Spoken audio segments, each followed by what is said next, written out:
Hello all, welcome back to victory exams academy. இந்த வீடியோவில் நம்ம என்ன பார்க்க போகிறோம் அப்படின்னு பார்த்தோன்னா ஜென்ரல் தான் பார்க்க போகிறோம். அதாவது என்ன அப்படின்னா டிஎன்பிஎஸ்சி குரூப் 4 பொறுத்த வரைக்கும் தமிழை எப்படி படிக்கிறது. அதாவது நிறைய பேர் போன வீடியோஸில் சொல்லியிருந்தாங்க, நம்ம 6 to 12 புக் வைஸ் படிக்கிறத விட நம்ம சிலபஸ் வைஸ் போகிறது பெட்டர் மேம் அப்படின்னு சொல்லி நிறைய பேர் சொல்லியிருந்தீங்க. அதுதான் பெஸ்ட்டாக இருக்கும், ஃப்ரெஷர்ஸாக இருக்கவங்களுக்கு சிலபஸ் வச்சு படிக்கிறது தான் பெஸ்ட்டாக இருக்கும் அப்படின்னு நிறைய பேர் கமெண்ட்ஸ் கொடுத்துருந்தீங்க. ஸோ நிறைய பேர் சிலபஸ் படிக்கலாமா இல்லை நம்ம புக் வைஸ் 6 to 12 படிக்கலாமா அப்படிங்கிற டவுட்ஸ்லாம் இருக்குது. ஸோ எப்படி படித்தா நம்மளால் அந்த 100 கொஷின்ஸில் 95+, 97+ எடுக்க முடியும். அப்போது 98+ எடுக்கிறதுக்கு என்ன வழி அப்படிங்கிறத இந்த வீடியோவில் பார்க்க போகிறோம். ஸோ வித்தவுட் எனி டிலே நம்ம வீடியோக்குள்ளே போகலாம். நீங்கள் நம்ம சேனலை ஃபஸ்ட் டைம் பார்க்குறவங்களா இருந்தால் மறக்காம நம்ம சேனலை சப்ஸ்கிரைப் பண்ணுங்கள். அதே போல் இந்த வீடியோக்கு ஒரு லைக்கும் ப்ரெஸ் பண்ணுங்கள். சரி, இப்போது எல்லாருக்குமே தெரிஞ்ச விஷயம் தான், நம்ம 100 கொஷின்ஸ் தமிழில் எழுத போகிறோம். அந்த 100 கொஷின்ஸை வச்சு தான் நம்மளுக்கு குரூப் 4ல் நம்ம இந்த அட்டம்ப்டில் உள்ளே போக முடியுமா முடியாது அப்படிங்கிறது நம்ம இந்த தமிழ் கொஷின்ஸை பார்த்ததுமே நம்ம தெரிஞ்சுக்கலாம். ஸோ அப்போது நீங்கள் அந்த 100 கொஷின்ஸுக்கு எப்படி ப்ரிப்பேர் பண்ணணும். ஸோ ஃபர்ஸ்ட் எடுத்ததுமே நம்ம ஃப்ரெஷராக இருக்கேன் இல்லை ஏற்கனவே படிச்சிருக்கேன் அப்படின்னா ஃபஸ்ட்டு எடுத்ததுமே எல்லாருமே படிக்கக்கூடியது தமிழ் தான் படிக்க போகிறாங்க. ஸோ ஜிஎஸ் நெக்ஸ்ட்டு தான், அதே போல் மேக்ஸ் அடுத்தது தான்.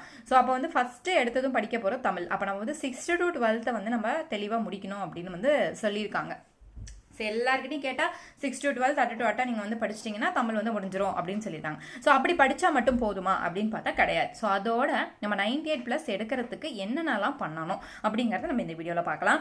ஸோ நீங்கள் ஃப்ரெஷராக இருந்தாலுமே, வீட்டில் இருந்து படிக்கிறவங்களா இருந்தாலுமே, இல்லை ஹவுஸ் ஒய்ஃபாக இருந்தாலுமே, நான் எந்த அகாடமியும் போகலை, எந்த கோச்சிங் கிளாஸ் போகலை, எதுவுமே பண்ணலை அப்படிங்கிறவங்களுக்கு இந்த வீடியோ ரொம்ப யூஸ்ஃபுல்லாக இருக்கும். ஸோ பார்ப்போம். ஸோ அந்த 100 கொஷின்ஸில் நம்ம 95+ எடுக்கிறதுக்கு நம்ம ஒரு 3 விஷயங்கள் பண்ணணும். அந்த 3 விஷயங்கள் என்ன அப்படின்னு பார்த்தோன்னா, ஃபர்ஸ்ட்டு புக்ஸை கலெக்ட் பண்ணணும். ஸோ உங்களுக்கு 6 to 12 நீங்கள் ஜிஎஸ்க்கு வேறு கைடில் படிக்கிறீங்களோ இல்லை அதை பற்றி கவலையே கிடையாது. பட் தமிழை பொறுத்த வரைக்கும் நீங்கள் 6 to 12 புக்கு கலெக்ட் பண்ணணும். அதில் 2 சார்ட் ஆஃப் புக் நீங்கள் கலெக்ட் பண்ணணும். ஒன்று ஓல்டு புக்ஸ் கலெக்ட் பண்ணணும், அதே போல் இன்னொன்று நியூ புக்ஸ் கலெக்ட் பண்ணணும். இந்த ஓல்டு அண்ட் நியூ புக்ஸ் எதுக்கு அப்படின்னு பார்த்தோம் அப்படின்னா, நியூ புக்ஸ்லேருந்து கண்டிப்பாக நம்மளுக்கு 80% ஆஃப் கொஷின்ஸ் வந்துடும். அந்த 100 கொஷின்ஸில் 80% கொஷின்ஸ் நம்மளுக்கு அந்த நியூ புக்ஸில் இருந்து வந்துடும். ஓல்டு புக் அப்படிங்கிறது என்ன அப்படின்னு பார்த்தோன்னா, இப்போ கரண்ட்டில் ஃபாலோ பண்ணக்கூடிய புக் இல்லாமல் அதுக்கு முன்னாடி எடிஷன்ஸ் வந்திருக்கும் இல்லையா. ஸோ அதெல்லாம் மாற்றி தான், அதாவது 2023 எடிஷன் இப்போ நம்ம ஃபாலோ பண்ணிட்டு இருப்போம், இல்லை 24 எடிஷன் நம்ம ஃபாலோ பண்ணிட்டு இருப்போம். ஸோ அதுக்கு முன்னாடி இருந்த புக், அதாவது 2018, அதே போல் 2019 இதெல்லாம் நம்ம ஓல்டு புக்ஸ் அப்படின்னு சொல்லி அதுக்கு முன்னாடி ஃபாலோ பண்ணது 16லேருந்து 17, 18, 19, 20 இது எல்லாமே நம்ம ஓல்டு புக் கேட்டகரிஸில் தான் கொண்டு வருவோம். அப்போ நியூ புக்லேயும் நம்ம படிச்சாகணும். அதே போல் ஓல்டு புக்கில் இருந்து எவ்வளோ கொஷின்ஸ் வரும் அப்படின்னு பார்த்தோன்னா 15% ஆஃப் கொஷின்ஸ் நம்மளுக்கு ஓல்டு புக்கில் இருந்து தான் வரும். இதில் என்ன டிஃப்ரென்ஸ் இந்த நியூ புக்கும் ஓல்டு புக்கு அப்படின்னு பார்த்தீங்கன்னா, இந்த ஓல்டு புக்கில் ரொம்ப கொஞ்சம் போர்ஷன்ஸ் எக்ஸ்ட்ரா அதிகமாக இருக்கும். அதாவது இப்போ 6th ஃபர்ஸ்ட் டேர்ம் எடுத்துக்கிட்டோம்னா அதில் நம்மளுக்கு வேற ஒரு பாட்டு இருக்கும். அதே இப்போ நியூ புக்கில் அந்த பாட்டுக்கு பதிலாக வேற ஒரு பாட்டு கொடுத்துருப்பாங்க. அப்போ நம்ம என்ன பண்ணோம் அப்படின்னா, இந்த நியூ புக்ஸில் இருக்கக்கூடிய அந்த ஃப்ரெஷராக இருக்கக்கூடிய அந்த போர்ஷன்ஸை மட்டும் நம்ம படிச்சுட்டு போயிடுவோம். அப்போ நம்மளுக்கு இந்த ஓல்டு புக்கில் இருக்கக்கூடிய போர்ஷன் நம்ம படிக்காமல் போகும்போது தான் இந்த ஓல்ட் புக்ல இருந்து அந்த பார்ட்ல இருந்து நம்மளுக்கு ஒரு கொஸ்டின் வந்துருது. அப்ப இது நம்மளுக்கு சிலபஸ்ல இல்லையே, நம்ம இது 6 to 12 படிக்கலையே அப்படிங்கிற ஒரு கொஸ்டின் வரும். ஸோ அதுக்காக தான் அந்த ஓல்டு புக்ஸ் படிக்க சொல்கிறது. அப்போது நீங்கள் 95+, 98+ எடுக்கணும் அப்படின்னா கண்டிப்பாக இந்த ஓல்டு புக்ஸையும் படிக்கணும். அப்போ அது என்ன, நியூ புக்ஸ் ஓல்டு புக்ஸ் ரெண்டுமே படித்தாச்சு. அப்போ மீதி என்ன, அந்த எக்ஸ்ட்ரா 5%ங்கிறது என்ன, அப்போ அது அவுட் ஆஃப் சிலபஸில் இருந்து வருமா அப்படின்னு கேட்டால் கிடையாது. அதுவுமே நம்மளுக்கு கொடுத்துருக்க சிலபஸில் இருந்து தான் எடுப்பாங்க. ஸோ எந்த கொஸ்டினுமே சிலபஸை விட்டு வெளியே எடுக்க போகிறதில்ல. அப்போ அந்த 5%ங்கிறது சிலபஸில் இருக்குது அப்படின்னா அப்போ புக்கில் இல்லையா அப்படின்னு நீங்கள் நிறையா கொஸ்டின்ஸ் கேட்பீங்க. ஸோ அதுக்கான வீடியோ ஆன்சர்ஸ் எல்லாமே இந்த வீடியோவில் நம்ம பார்ப்போம். சரி, இப்போ ஃபர்ஸ்ட் நம்ம 6 இப்போ உட்காந்தாச்சு படிக்கிறதுக்கு. ஸோ எப்படி படிக்கலாம், ஸோ போர்ஷனை தமிழில் எப்படி முடிக்கலாம் அப்படின்னு பார்த்தோன்னா, ஃபர்ஸ்ட் நீங்கள் பண்ணக்கூடிய வேலை என்ன அப்படின்னா, 6th இருந்து அதாவது 6th இருந்து 12th வரைக்கும் இருக்கக்கூடிய தமிழ் புக்கை நியூ புக்கை நீங்கள் படிச்சு முடிச்சிருங்க. சரிங்களா. ஃபர்ஸ்ட் நீங்கள் பண்ணக்கூடிய வேலை 6லேருந்து 12 வரைக்கும் நீங்கள் ஃபர்ஸ்ட் நியூ புக்கை படிச்சு முடிச்சிருங்க. அடுத்தது நீங்கள் ரெண்டாவதாக பண்ணக்கூடிய வேலை என்னன்னா, நியூ புக்ஸ் படிச்சிட்டிங்க, இப்போ அடுத்தது நீங்கள் சிலபஸ் எடுத்து வைங்க. ஸோ சிலபஸில் பொறுத்த வரைக்கும் நம்மளுக்கு எப்படி கொடுத்துருப்பாங்க அப்படின்னு பார்த்தோன்னா, சிலபஸில் என்னென்ன 3 பாட்டாக கொடுத்துருப்பாங்க. பகுதி ஏ, பார்ட் ஏ இலக்கணம் கொடுத்துருப்பாங்க, பார்ட் பியில் இலக்கியம் கொடுத்துருப்பாங்க, பார்ட் சியில் தமிழ் அறிஞர் மற்றும் தமிழ் தொண்டு அப்படின்னு கொடுத்துருப்பாங்க. இப்போ இந்த இலக்கணத்தில் மொத்தம் 21 டாபிக் இருக்கும். அதே போல் இலக்கியத்தில் மொத்தம் உங்களுக்கு 10 டாபிக் கொடுத்துருப்பாங்க. அந்த 10 யூனிட்லையும் நம்ம பார்க்க போகிறோம். அதே போல் பார்ட் சி வந்து உங்களுக்கு தமிழ் அறிஞர்கள் மற்றும் தமிழ் தொண்டு அதுவும் கொடுத்துருப்பாங்க. ஸோ இப்போ இந்த 21 டாபிக், அதுக்கப்புறம் இதில் இருக்கக்கூடிய 10 டாபிக், அப்புறம் இதில் இருக்கக்கூடிய சிலபஸ் எல்லாத்தையும் நம்ம கவர் பண்ண போகிறோம். ஸோ ஃபர்ஸ்ட்டு புக்கை முடிச்சாச்சு. அடுத்தது இப்போ சிலபஸ் எடுத்து வச்சு சிலபஸில் என்ன டாபிக் கொடுத்துருக்காங்க, அது எந்த ஸ்டாண்டர்டில் எந்த புக்கில் வருது அப்படிங்கிறத பார்த்து அதுபடியே ஒரு ரிவிஷன் பண்ணிடணும். இப்போ இது ரெண்டுமே முடிச்சாச்சு. அடுத்தது தான் நீங்கள் என்ன பண்ணணும் அப்படின்னா, ப்ரீவியஸ் இயர் கொஸ்டின் எடுத்து இது வரைக்கும் டிஎன்பிசியில் கேட்ட கொஸ்டின்ஸ் அத்தனையுமே நீங்கள் வந்து ஆன்சர் பண்ணி பார்க்கணும். ஏன்னா நம்ம படிச்சிட்டோம், இப்போ நம்மளுக்கு எல்லா கொஸ்டினும் தெரியும். ஓல்ட் புக்கில் கேட்டாலும் தெரியும், நியூ புக்கில் கேட்டாலும் தெரியும், சிலபஸில் இருக்கிறதும் தெரியும். அப்போ நம்ம என்ன பண்ணணும், ப்ரீவியஸ் இயர் கொஸ்டின் எடுத்து ஆன்சர் பண்ணி பார்க்கணும். இதெல்லாம் முடிச்சிட்டிங்க அப்படின்னா இப்போ உங்களுக்கு அடுத்த ஸ்டெப் 4 என்னன்னா நோட்ஸ். இப்போ இந்த நோட்ஸ் வந்து தமிழுக்கு எப்படி எடுக்கிறது அப்படின்னு நிறைய பேர் கேட்டாங்க. நிறைய பேர் வந்து என்ன பண்ணுவீங்க அப்படின்னா, புக்லேயே அப்படியே அண்டர்லைன் பண்ணி அப்படியே படிச்சுட்டு போயிடுறாங்க. ஒரு சிலர் வந்து எதெல்லாம் வந்து தனக்கு டிஃபிகல்ட்டாக இருக்கோ இல்லை மறக்கும்னு நினைக்கிறாங்களோ அதை மட்டும் ஒரு சின்ன நோட் மாதிரி போட்டு ஒரு ஹிண்ட்ஸ் மாதிரி அதை மட்டும் எடுத்துக்கிறாங்க. ஸோ அப்படியே நீங்கள் பண்ணலாம். அப்படி இல்லைன்னா நீங்கள் வந்து ஹைலைட்டர் வச்சு அண்டர்லைனும் பண்ணிக்கலாம். இல்லை அந்த புக்கில் இப்போ இந்த பேஜ் அப்படின்னா இந்த பேஜ்லேயே நீங்கள் ஒரு சின்ன பேப்பர் மாதிரி கட் பண்ணி அதில் என்ன பார்க்க போகிறோமோ அதில் இல்லாத இம்பார்ட்டன்ட் பாயிண்ட்ஸ் என்னவோ நீங்கள் ரெஃபர் பண்ணி வேறு இதில் ரெஃபர் பண்ணிப்பீங்களா, கைட்ல இல்லை ஏதோ ஒரு மெட்டீரியல்ஸில் இல்லை வந்து வெப்சைட்டில் இருந்து நீங்கள் எடுத்துருப்பீங்களா, அதில் இது புக்கில் இல்லாத என்ன இம்பார்ட்டன்ட் பாயிண்ட்ஸ் இருக்குது அப்படிங்கிறத நீங்கள் சின்னதாக ஒரு பேப்பரில் எழுதி அதை வந்து நீங்கள் அதில் ஃபிக்ஸ் பண்ணி வச்சுக்கலாம். ஸோ இந்த மாதிரி நீங்கள் நோட்ஸ் எடுத்துக்கலாம். இப்போ இந்த நோட்ஸ் வந்து நம்ம எப்போ எடுக்கணும் அப்படின்னு பார்த்தோம்னா, நம்மளுக்கு சஃபிஷியண்ட்டாக டைம் இருக்கும்போது, இப்போ எக்ஸாமுக்கு நம்மளுக்கு ஒரு 8 months இருக்குது, இன்னும் 10 months இருக்குது எக்ஸாமுக்கு அப்படின்னு இருக்கும்போது நீங்கள் வந்து அந்த நோட்ஸ் எடுக்கலாம். அப்பயுமே நீங்கள் அந்த நோட்ஸ் எப்போ எடுக்கணும் அப்படின்னா, இப்போ நான் இதெல்லாம் முடிச்சிட்டேன், புக்கை படிச்சிட்டேன்ப்பா, அடுத்த சிலபஸ் முடிச்சிட்டேன், ப்ரீவியஸ் இயர் கொஸ்டின் முடிச்சிட்டேன் அப்படின்னா அடுத்து நீங்கள் வந்து நோட்ஸ் ரைட்டிங்க்கு போகலாம். அப்படி பண்ணும்போது நம்மளுக்கு என்ன ஆகும்னா, ஏற்கனவே படித்ததை திருப்பி நம்ம ஒரு வாட்டி எழுதும்போது நம்மளுக்கு இன்னுமே அது வந்து ரெக்கலெக்ட் ஆகும், ரெகனைஸ் ஆகும். ஸோ அப்போ இது வந்து மறக்காமல் இருக்கிறது இந்த நோட்ஸ் வந்து ஹெல்ப் பண்ணுது ஒரு விஷயத்துக்கு. அடுத்து இன்னொரு விஷயத்துக்கு நோட்ஸ் என்ன ஹெல்ப் பண்ணுதுன்னா, எக்ஸாமுக்கு முன்னாடி இப்போ நம்ம ஒரு 3 மாசத்துல அந்த தமிழை வந்து முடிக்கிறோம் அப்படின்னு பார்த்தோம்னா, அப்போ எக்ஸாமுக்கு முன்னாடி நம்ம போகிறதுக்கு முன்னாடி இந்த படித்த தமிழ் எல்லாத்தையுமே நம்ம ரிவிஷன் பண்ணோம் இல்லையா, ஸோ அதுக்கு வந்து நம்மளுக்கு இந்த நோட்ஸ் வந்து ஹெல்ப் பண்ணும். ஸோ அப்போ இந்த 4 விஷயத்தை நீங்கள் கண்டிப்பாக ஃபாலோ பண்ணிட்டீங்க அப்படின்னா நிச்சயமாக நீங்கள் 98+ வந்து தமிழில் எடுக்கலாம், உறுதியாக எடுக்கலாம். இதில் எந்த சந்தேகமும் கிடையாது. அப்போ இந்த புக்கு 6 to 12 முடிச்சாச்சு. அப்போ ஸ்டெப் 1 பார்ப்போம். 1லேருந்து பார்த்துருவோம். புக் வந்து நம்ம 6 to 12 அப்படின்னு பார்த்துருந்தோம். அப்போ இது எந்த புக் அப்படின்னு பார்த்தோன்னா, நம்ம நியூ புக்கையும் படித்து முடிக்கணும், அதே போல் ஓல்டு புக்கையும் படித்து முடிக்கணும். நான் ஏற்கனவே இது எப்படி அதுக்குள்ளே படித்து முடிக்க முடியுமா, சாத்தியமாக 6 to 12 வந்து அப்போ அத்தனை இயர்லையும் வந்து எப்படி நான் வந்து அதுக்குள்ளே இருக்கக்கூடிய டைமில் நான் எப்படி படித்து முடிக்கிறது அப்படின்னு நீங்கள் கேட்கலாம். ஸோ இப்போ நம்ம நியூ புக்ஸ் எடுத்துக்கிட்டால் 6 to 10க்கு ஒரு மாதம் தான் டைம் ஆகும். அது நம்ம ஏற்கனவே நான் வந்து ஸ்டடி பிளான் வந்து போட்டுட்டேன் நம்மளோட சேனலில். ஸோ அப்போ 6 to 10க்கு ஒரே ஒரு மாதம் தான் தேவைப்படும் 10th வரைக்கும் முடிக்கிறதுக்கு. சரிங்களா? அடுத்தது ஓல்டு புக்குக்கு அதே போல தான். இதில் எத்தனை இயல் இருந்துச்சோ அத்தனை இயல் தான் இங்கேயும் இருக்கும். அப்போ இதுக்கு ஓல்டு புக் எடுத்துக்கிட்டிங்கன்னா இதுக்கு சாலிடாக ஒரு மாதம். அப்போ 2 மாதத்தில் நம்ம நியூ புக்கையும் ஓல்டு புக்கையும் முடிச்சிடலாம்.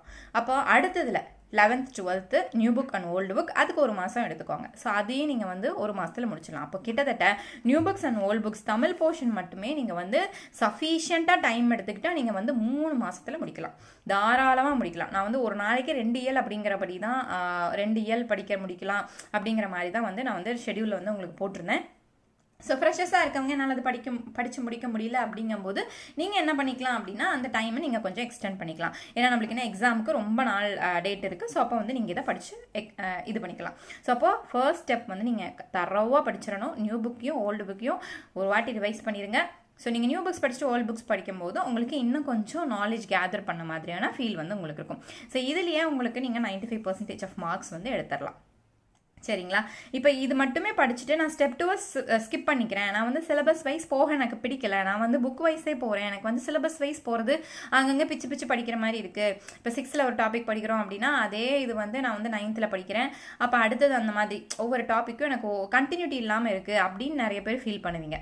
ஸோ அவங்களுக்கு இந்த சிலபஸ் வைஸ் போர்ஷன் நீங்கள் வேணாம் அப்படின்னு நினச்சிங்கன்னா ஒமிட் பண்ணிடலாம். ஆனால் அந்த சிலபஸ் வைஸும் நீங்கள் பார்த்தீங்க அப்படின்னா தான் எது வந்து நம்ம புக்கில் இருக்குது, எது வந்து புக்கில் இல்லை அப்படிங்கிறதோட நாலேஜ் வந்து உங்களுக்கு கிடைக்கும். ஸோ இப்போ இந்த சிலபஸ் வைஸ் அப்படிங்கிறது நம்ம எப்படி படிக்கணும் அப்படின்னா, ஸோ அதில் நம்ம ஏற்கனவே சொன்ன மாதிரி 3 பார்ட் வந்து கொடுத்துருக்காங்க. ஸோ அந்த 3 பார்ட்டை நீங்கள் வந்து பார்க்கணும். இப்போ எக்ஸாம்பிளுக்கு நான் வந்து பார்ட் பி எடுத்துக்கிறேன், இலக்கியம் எடுத்துக்கிறேன். அந்த இலக்கியத்தில் வந்து உங்களுக்கு 10 டாபிக் கொடுத்துருக்காங்க அப்படின்னா, ஸோ அதில் வந்து உங்களுக்கு முக்கியமாக திருக்குறள் வந்து இருக்கும். அந்த திருக்குறளில் மொத்தம் 25 அதிகாரங்கள் வந்து உங்களுக்கு கொடுத்துருப்பாங்க. ஸோ அந்த 25 அதிகாரமும் எந்தெந்த புக்கில் இருக்குது, அதாவது எல்லா ஸ்டாண்டர்ட்ஸ்லையுமே அந்த திருக்குறள் வந்து 25 அதிகாரமும் கம்ப்ளீட்டாக வரும்.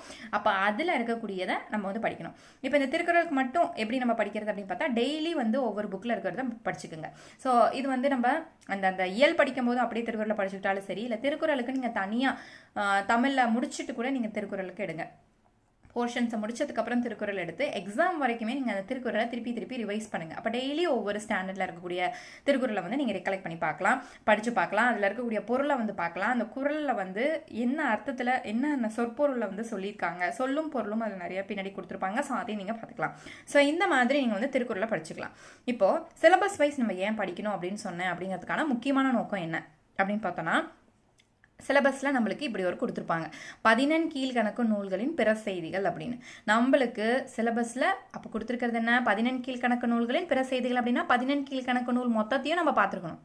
ஆனால் நம்மளோட ஸ்கூல் புக்ஸில் நீங்கள் பார்த்தீங்கன்னா ஃப்ரம் 6th to 10th வரைக்கும் நீங்கள் எடுத்துக்கும் போது 14 கீழ்கணக்கு நூல்கள் மொத்தமாக நம்மளுக்கு இருக்காது. ஸோ அதில் ஒரு 5-6 நம்மளுக்கு மிஸ்ஸிங்காக இருக்கும். அதை வந்து நம்மளுக்கு கொடுத்துருக்க மாட்டாங்க. ஸோ அப்படி இருக்கிறது தான் நம்ம ஏற்கனவே சொன்னாலே அந்த எக்ஸ்ட்ரா 5%ன்னு. ஸோ அந்த 5% அப்படிங்கிறது இந்த மாதிரியானதில் தான் வரும். அப்போ நம்மளுக்கு என்ன தோணும் அப்படின்னா, இது வந்து out of syllabus, so 6th to 12thலேயே இல்லையே, சிலபஸ்லேயே இல்லையே, அப்போது இது வந்து எக்ஸ்ட்ரா, இது வந்து அவுட் ஆஃப் சிலபஸில் எடுத்திருக்காங்க அப்படிங்கிற அந்த டவுட் வந்து வரும். ஸோ அப்போ 14 கீழ்கணக்கு நூல்கள் பிற செய்திகள், அதே போல் 8 தொகை நூல்களின் பிற செய்திகள், அதே போல் 10 பாட்டு நூல்களின் பிற செய்திகள் அப்படின்னா 10 பாட்டும் நம்மளுக்கு புக்கில் இருக்கான்னு பார்க்கணும். அதில் ஏதாவது 8 தான் நம்மளுக்கு கொடுத்துருக்காங்க, மீதி 2 இல்லை அப்படிங்கும்போது நம்ம அந்த 2 பற்றின டீட்டெயில்ஸு நம்ம தனியாக சர்ச் பண்ணி நம்ம டேட்டாஸ் கலெக்ட் பண்ணி வச்சுக்கணும். ஸோ இதனால தான் அந்த 5% மார்க் வந்து நிறைய பேருக்கு மிஸ் ஆகுது. 95+ தான் என்னால் எடுக்க முடிஞ்சு. எத்தனை அட்டெம்ப்ட் எழுதினாலும் சரி, எவ்வளோ படித்தாலும் சரி, என்னால் அதை எடுக்க முடியல. ஸோ அப்போ அந்த கொஸ்டின்ஸ் வந்து எங்கேருந்து கேட்குறாங்க அப்படிங்கிறத நம்ம தெரிஞ்சு படிக்கணும். ஸோ அதுக்காக தான் இந்த சிலபஸ் வைஸ் போகிற சொல்கிறது. ஸோ அதை நம்ம பார்த்துக்கணும். இதுக்கான டீட்டெயில் இன்ஃபர்மேஷன் வந்து உங்களுக்கு நெக்ஸ்ட் வீடியோவில் வந்து நான் வந்து சிலபஸ் வைஸ் வந்து, அதாவது வேர் டு ஸ்டடி தமிழ் கொடுப்பேன். ஸோ அப்போ வந்து உங்களுக்கு என்னென்ன போர்ஷன்ஸ் புக்கில் இருக்குது, எதெல்லாம் இப்போ 10 பாட்டு அப்படின்னா எதெல்லாம் மிஸ் ஆகுது, எதெல்லாம் நம்மளுக்கு புக்கில் இல்லை அப்படிங்கிறத நீங்கள் தெரிஞ்சுக்கிட்டு, எதெல்லாம் இல்லையோ அதை நீங்கள் வெளியே இருந்து சோர்ஸஸில் நீங்கள் கலெக்ட் பண்ணி நீங்கள் டீட்டெயில்ஸ் வந்து வச்சுக்கணும். ஸோ அதுக்கான வேர் டு ஸ்டடி உங்களுக்கு நான் நெக்ஸ்ட் வீடியோவில் கொடுப்பேன். சரிங்களா? சரி, இப்போது அடுத்தது நம்ம ஏற்கனவே சொன்ன மாதிரி நோட்ஸ் வந்து எப்படி எடுப்பது. அதாவது ஜிஎஸ்க்கு வந்து ஈஸியாக நம்ம நோட்ஸ் எடுத்துடலாம். ஏன்னா எந்த இயர், எந்த வாரம் நடந்துச்சு, யார் மன்னர்கள் அப்படின்லாம் நம்ம அந்த ஒரு அரசருக்கு அடுத்த அரசர் யார் வருவாங்க அப்படிங்கிறதுலாம் நம்மளுக்கு டீட்டெயிலாக தெரியும். ஆனால் தமிழை பொறுத்த வரைக்கும் நம்மளுக்கு எப்படி எடுக்கிறது அப்படின்னு பார்த்தோன்னா, நம்ம ஏற்கனவே சொன்ன மாதிரி நீங்கள் அதுலேயே புக்லேயே உங்களுக்கு டைம் இல்லை அப்படிங்கிற பட்சத்தில் நீங்கள் அண்டர்லைன் பண்ணிக்கலாம். இல்லை டைம் இருக்குது எனக்கு சஃபிஷியண்டாக அப்படிங்கிற பட்சத்தில் நீங்கள் வந்து ஹேண்ட் ரிட்டன் நோட்ஸ் எடுத்துக்கலாம். சரி, அப்போது எப்படி ஹேண்ட் ரிட்டன் நோட்ஸ் எடுக்கணும் அப்படின்னா, மொத்தமாக உட்காந்து இப்போ அந்த செய்யுளுக்கான விளக்கம் கொடுத்துருப்பாங்க இல்லையா, அதை மொத்தத்தையும் உட்காந்து நம்ம எழுதக்கூடாது. நம்ம கொஷின் பாயிண்ட் ஆஃப் வியூவில் எப்படி தமிழில் கேட்பாங்க அப்படின்னா, அதில் இருக்கக்கூடிய அந்த பாடல் அப்படின்னு எடுத்துக்கிட்டோம்னா, அதாவது செய்யுள் அப்படின்னு எடுத்துக்கிட்டோம்னா, அந்த ஒரு 6 வரி அந்த செய்யுள் வந்து பாட்டு கொடுத்துருக்காங்க அப்படின்னா, அந்த 6 வரியில் ஃபஸ்ட்டு ஸ்டார்ட் ஆகிற வரி என்ன அதை பார்த்துக்கணும், அதோட பொருள் என்ன அதை பார்த்துக்கணும், அந்த பாடலோட பொருள் மொத்தத்தையும் நீங்கள் பார்த்துக்கணும். அது இல்லாமல் அந்த தொடக்க வரியோட பொருள் முக்கியம். அது இல்லாமல் அந்த 6 வரியில் வேறு ஏதாவது இம்பார்ட்டண்ட்டான, அதாவது திருப்பி இதுக்கு முன்னாடி எக்ஸாமில் கிட்ட கொஸ்டினாக இருக்கலாம், இல்லை வந்து ஒரு எல்லாருக்கும் தெரிஞ்ச விஷயமா இருக்கலாம், இல்லை வந்து ரொம்ப பழக்கமாக இருக்கக்கூடிய அந்த ஒரு வார்த்தையாக இருக்கலாம், வாக்கியங்களாக இருக்கலாம். ஸோ அந்த மாதிரி இருக்கிறத அதையும் நீங்கள் வந்து பார்த்துக்கணும். ஸோ மொத்தத்தில் நீங்கள் ஒரு செயல் எடுத்துக்கிட்டால் அதோட ஸ்டார்டிங் லைன் ரொம்ப முக்கியம். ஏன்னா கொஸ்டின் எப்படி கேட்பாங்க அப்படின்னா, அந்த வரி, இந்த தொடங்கும் வரி எந்த செயலில் உடையது, அந்த தொடங்கும் வரின்னு ஆசிரியர் யார் அப்படின்னு அந்த வரியை கொடுத்துட்டு தான் இதை வந்து கூறினவங்க யார், இந்த செயலில் எழுதினவங்க யார், இது எந்த செயலிலேருந்து இடம் பெற்றிருக்கு அப்படிங்கிற மாதிரியான கொஸ்டின்ஸ் வந்து நம்மளுக்கு வரும். ஸோ அப்போ அதில் இருக்கக்கூடிய அந்த இம்பார்ட்டன்ட் பாயிண்ட்ஸை மட்டும்தான் நீங்கள் எடுத்துக்குமே தவிர மொத்தமாக உட்காந்து அதோட விளக்கத்தை எல்லாத்தையும் நீங்கள் எழுதிட்டு இருக்கக்கூடாது, அதில் இருக்கக்கூடிய பொருள் எல்லாத்தையும் நீங்கள் எழுதிட்டு இருக்கக்கூடாது, சொல்லும் பொருள் எல்லாத்தையும் அப்படி எழுதிட்டு இருக்கக்கூடாது. ஸோ அப்படி எடுக்கக்கூடாது நோட்ஸ். அடுத்தது 3வது என்ன பண்ணணும் அப்படின்னா, நம்ம இப்போ ஸ்டாண்டர்ட் வைஸ் படிக்கணும், அதே போல் யூனிட் வைஸும் படிக்கணும். இப்போ 6th நான் ஒரு இயல் படிக்கிறேன், அதே போல் 7th ஒரு இயல் படிக்கிறேன், 8th ஒரு இயல் படிக்கிறேன். இப்படி வந்து போனால் நம்மளுக்கு அந்த கண்டினியூட்டிங்கிறது இருக்காது. ஸோ ஃபர்ஸ்ட் நம்ம எடுத்துட்டா 6th முடிச்சிடணும், 7th முடிச்சிடணும். நீங்கள் வந்து ஃப்ரெஷ்ஷாக இருக்கீங்க என்ன பண்ணலாம் அப்படின்னா, நீங்கள் 6th இருந்து ஹையர் ஸ்டாண்டர்டுக்கு போனீங்கன்னா உங்களுக்கு வந்து கொஞ்சம் ஈஸி டு ஹார்ட் போர்ஷன்ஸாக அவங்க வந்து உங்களுக்கு இருக்கும். அப்படி இல்லை ஏற்கனவே படித்து முடிச்சிட்டோம் அப்படின்னா ஒரு டைம் 6th to 12th போங்க, அடுத்து முடிச்சவங்க 12th to திருப்பி கீழே வாங்க. ஸோ இந்த மாதிரி நீங்கள் வந்து போகணும். அடுத்து எக்ஸாம் ரிவிஷன். ஸோ அடுத்தது இப்போ ஒவ்வொரு யூனிட் நான் படிச்சிட்டேன் அப்படின்னா அதுக்காக நீங்கள் வந்து ஏதாவது டெஸ்ட் ஒன்று அட்டன் பண்ணி பாருங்கள், ஏதோ ஒரு டெஸ்ட்டை நீங்கள் அட்டன் பண்ணி பாருங்கள். அடுத்தது அந்த டெஸ்ட் அப்படிங்கிறது நீங்கள் எப்படி அட்டன் பண்ணி பார்க்கணும் அப்படின்னு பார்த்தோன்னா, இப்போ ஒரு இயலை படித்து முடிச்சிட்டோம் அப்படின்னா அந்த இயலுக்கான கொஷின்ஸ் வந்து நம்மளுக்கு நிறைய வெப் சோர்ஸஸில் கிடைக்கும். அதாவது யூடியூப்லேயா இருக்கட்டும், இல்லை எதுலேருந்து வேறு எங்கேயாவது நீங்கள் சென்டரில் இருந்தும் நீங்கள் எடுத்துக்கலாம். ஸோ ஏதோ ஒன்றுலேருந்து அந்த யூனிட்கான கொஷின்ஸ்க்கான டெஸ்ட்டை வந்து நீங்கள் அட்டன் பண்ணி பாருங்கள். நம்ம சேனல்லே நம்ம வந்து நிறைய unit wise questions test PDF எல்லாமே நம்ம கொடுக்குறோம். ஸோ அதில் அந்த இயலை முடிச்சிட்டிங்க அப்படின்னா ஸோ அதை வந்து நீங்கள் வந்து கலெக்ட் பண்ணி பாருங்கள். அடுத்தது நீங்கள் இப்போ நோட்ஸ் எடுக்கும்போது என்ன பண்ணிக்கலாம் அப்படின்னா மல்டி நம்பர் ஆஃப் கலர்ஸை வந்து நீங்கள் யூஸ் பண்ணி அதை ஹைலைட் பண்ணிக்கலாம். ஏன்னா அண்டர்லைன் பண்ணுறவங்களா இருந்தீங்க அப்படின்னா வெறும் பெண்ணில் மட்டும் அண்டர்லைன் பண்ணால் எல்லா வரையுமே நம்ம அண்டர்லைன் பண்ணுற மாதிரி இருக்கும். அப்படி இல்லாமல் ஏதாவது இம்பார்ட்டன்ட் பாயிண்ட்ஸ் இருந்துச்சுன்னா அதை வந்து நீங்கள் டிஃப்ரெண்ட் கலர்ஸை யூஸ் பண்ணி அதை ஹைலைட் பண்ணிக்கலாம். அதுக்கப்புறம் இப்போ சிமிலர் பாயிண்ட்ஸாக அதை இப்போ நோட்ஸ் எடுக்கிறோம் அப்படின்னா இப்போ இந்த 6th வந்து நீங்கள் பாரதியார் பற்றி படிச்சிருப்பீங்க. அதே போல் 9thலேயும் உங்களுக்கு பாரதியார் பற்றி வந்திருக்கும். ஸோ என்ன இதழ் எந்த ஊரில் பிறந்தார் அப்படிங்கிற ஒரே டீட்டெயில்ஸ் தான் திருப்பி வருமே தவிர ஸோ அந்த மாதிரி திருப்பி வரக்கூடிய டீட்டெயில்ஸை நீங்கள் ஸ்கிப் பண்ணிவிட்டு இதில் இல்லாத கண்டென்ட் என்ன அடுத்து 9th ஸ்டாண்டர்டில் கொடுத்துருக்காங்களோ அதில் இருக்கக்கூடிய இம்பார்ட்டன்ஸ் பாயிண்ட்ஸை மட்டும் நீங்கள் எடுத்துக்கலாம். அடுத்தது ஸோ ரிலேட்டட் அடிஷ்னல் பாயிண்ட்ஸ் இப்போ புக்கில் இல்லாதது உங்களுக்கு வேறு ஏதாவது தெரிஞ்சாவோ இல்லை நீங்கள் ஏதோ ஒரு கைடை ஃபாலோ பண்ணுறீங்க இல்லை ஏதோ ஒரு அகாடமியோட மெட்டீரியல்ஸ் நீங்கள் ஃபாலோ பண்ணுறீங்க அப்படின்னா ஸோ அதில் இருக்கக்கூடிய அடிஷ்னல் பாயிண்ட்ஸும் நீங்கள் எடுத்து ஸோ அந்த புக்கிலேயே இப்போ இந்த பாரதியார் பற்றி படிக்கிறோம் அப்படின்னா அந்த புக்கிலேயே நீங்கள் வந்து ஒரு சின்ன ஒரு நோட்ஸ் மாதிரி ஒரு பேப்பர் மாதிரி கட் பண்ணி வச்சுக்கோங்க. அந்த பேப்பரை நீங்கள் எழுதி அதை வந்து நீங்கள் பேஸ்ட் பண்ணிக்கலாம். ஓகே, இந்த மாதிரி தான் நான் வந்து நோட்ஸ் வந்து எடுக்கணும். அடுத்து இப்போ புக் கலெக்ஷன் அப்படின்னு பார்த்தோன்னா நீங்கள் வந்து எந்த ஒரு மெட்டீரியல்ஸுமே தமிழுக்கு ஃபாலோ பண்ணாதீங்க. அதே போல் எந்த ஒரு கைடையுமே நீங்கள் ஃபஸ்ட்டு ஃபாலோ பண்ணாதீங்க. நீங்கள் பண்ணக்கூடிய விஷயம் என்னென்னா 6th to 12th ஒரிஜினலான TN books வந்து தமிழ்நாடு இந்த ஸ்கூல் புக்ஸ் வந்து உங்களுக்கு எங்கே அவைலபிளாக கிடைக்கும் நீங்கள் வந்து ஸ்டூடெண்ட்ஸ் கிட்ட வாங்கிக்கோங்க. இல்லை வந்து புது புக் நீங்கள் ஆர்டர் பண்ணி வாங்கிக்கலாம். ஸோ 6th to 12th புக்கை நீங்கள் வாங்கி கையில் வச்சுக்கணும். ஸோ வச்சுக்கிட்டா மட்டும் பார்த்தாது, அதை நீங்கள் வந்து படித்து திருப்பி ரிவைஸ் பண்ணிக்கிட்டே இருக்கணும். அடுத்தது இந்த புக்ஸை படித்து முடிச்சுட்டு அடுத்து நீங்கள் என்ன பண்ணலாம், மெட்டீரியல்ஸ் கலெக்ட் பண்ண ஆரம்பிக்கலாம். இந்த மெட்டீரியல்ஸ் எதுக்காக கலெக்ட் பண்ண சொல்கிறது அப்படின்னா புக்ஸில் இல்லாத அடிஷ்னல் இன்ஃபர்மேஷன்ஸ் எதுவும் மெட்டீரியல்ஸில் இருந்துச்சுன்னா அது வந்து நம்மளுக்கு எக்ஸாம் பாயிண்ட் ஆஃப் வியூக்கு யூஸ் ஆகும். ஸோ அந்த பர்பஸ்க்காக நீங்கள் வந்து இந்த மெட்டீரியல்ஸை கலெக்ட் பண்ணிக்கலாம். ஸோ அடுத்தது முக்கியமாக நீங்கள் பண்ணக்கூடிய விஷயம் டெஸ்ட் அட்டன் பண்ணி பார்க்கணும் ஒவ்வொரு இயல் முடிச்சதுக்கப்புறமும். ஸோ அடுத்தது ரிவிஷன். ஸோ ஒரு இயல் முடிச்சுட்டு ரிவிஷனும் அன்றைக்கி இப்போ இன்றைக்கி வந்து ஒரு இயல் முடிக்கிறீங்கன்னா அன்றைக்கி நைட்டே அந்த ரிவிஷன் பண்ணி முடிச்சிருங்க அந்த ஒரு இயலை. அப்படி இல்லை அது ஒரு ஸோ டெய்லி ரிவிஷனும் உங்களுக்கு இருக்கணும். அப்படி இல்லை வந்து நீங்கள் வீக்லி ரிவிஷன் பண்ணிக்கலாம். இப்போ 6 நாளில் நீங்கள் வந்து ஒரு 6 இயல் படிச்சிருக்கீங்க இல்லை வந்து ஒரு 10 இயல் படிச்சிருக்கீங்க அப்படின்னா அந்த 10 இயலையும் திருப்பி நீங்கள் வந்து சண்டே வந்து டைம் ஒதுக்கி ஸோ அதுக்கான ரிவிஷன் வந்து நீங்கள் முடிச்சிருக்கணும். ஸோ இப்படி தான் நீங்கள் டெஸ்ட் அட்டன் பண்ணணும், ரிவிஷன் அட்டன் பண்ணணும். ஸோ திருப்பி நம்ம அதை கலெக்ட் பண்ணிட்டு இருக்கும்போது தான் நம்மளுக்கு வந்து அந்த ஸ்டோரேஜ் வந்து கிடைக்கும். ஸோ அடுத்த வீடியோவில் உங்களுக்கு தெளிவாக வந்து வேர் டு ஸ்டடி வந்து நான் வந்து கொடுக்குறேன். ஸோ அதாவது பார்த்தீங்க அப்படின்னா TNPSC group 4 Tamil where to study பகுதியா அதாவது ஆவோட இலக்கியம் வந்து எங்கெங்கிறது எடுக்கிறாங்க அப்படிங்கிறதுக்கான டீட்டெயில் வேர் டு ஸ்டடி உங்களுக்கு இருக்குது. ஸோ எந்த பேஜ் நம்பர் கொண்டு நான் உங்களுக்கு வந்து கொடுத்துருக்கேன். இதில் எது நம்மளுக்கு சிலபஸில் இது எல்லாமே சிலபஸில் கொடுத்தது தான். ஸோ சிலபஸ் வைஸ் தான் நான் உங்களுக்கு வந்து எடுத்திருக்கேன். ஸோ அந்த சிலபஸில் கொடுத்ததில் உங்களுக்கு பேஜ் நம்பரோடு நான் வந்து கொடுத்துருக்கேன். ப்ளஸ் உங்களுக்கு புக்கில் எது கவர் ஆகுது புக்கில் எது கவர் ஆகலை அப்படிங்கிறதோடு நான் உங்களுக்கு வந்து சொல்லியிருக்கேன். ஸோ நெக்ஸ்ட் வீடியோவில் இந்த தமிழான டிஎன்பிஎஸ்சி குரூப் 4 தமிழோட வேர் டு ஸ்டடி அதாவது ஆவோட இலக்கியத்தோட வேர் டு ஸ்டடி நம்ம பார்ப்போம். ஸோ இதோட இந்த வீடியோ வந்து உங்களுக்கு முடியுது. ஸோ அடுத்த வீடியோவில் நம்ம அதோட சிலபஸ் எக்ஸ்ப்ளனேஷன் பார்ப்போம். தேங்க்யூ.